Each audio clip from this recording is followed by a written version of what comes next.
بسم اللہ الرحمن الرحیم۔ شروع کرتا ہوں اللہ تعالیٰ کے نام کے ساتھ جو بڑا مہربان نہایت رحم کرنے والا ہے۔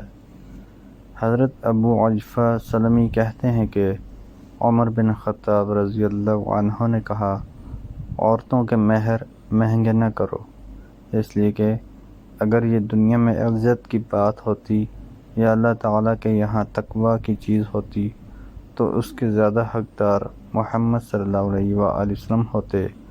آپ صلی اللہ علیہ وآلہ وسلم نے اپنی بیویوں اور بیٹیوں میں سے کسی کا مہر 12 اوقیہ سے زیادہ مقرر نہیں فرمایا، اور مرد اپنی بیوی کے باہری مہر سے بوجھل رہتا ہے یہاں تک کہ وہ مہر اس کے دل میں بیوی سے دشمنی کا سبب بن جاتا ہے۔ وہ کہتا ہے کہ میں نے تیرے لیے تکلیف اٹھائی، یہاں تک کہ مشق کی رسی بھی اٹھائی، یا مجھے مشق کے پانی کی طرح پسینہ آیا۔ ابو عجفہ کہتے ہیں، میں پیدائش کے اعتبار سے عربی تھا۔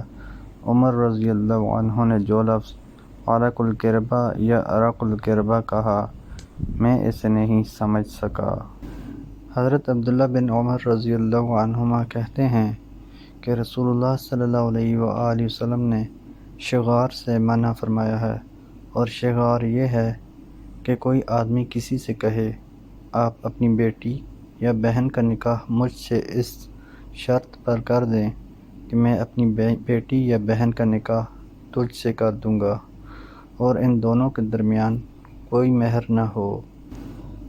حضرت ابو ہریرہ رضی اللہ عنہ کہتے ہیں کہ رسول اللہ صلی اللہ علیہ وآلہ وسلم نے فرمایا، عورت کا نکاح نہ کرائے، اور نہ عورت خود اپنا نکاح کرے، بس بدکار وہی عورت ہے جو اپنا نکاح خود کرتی ہے۔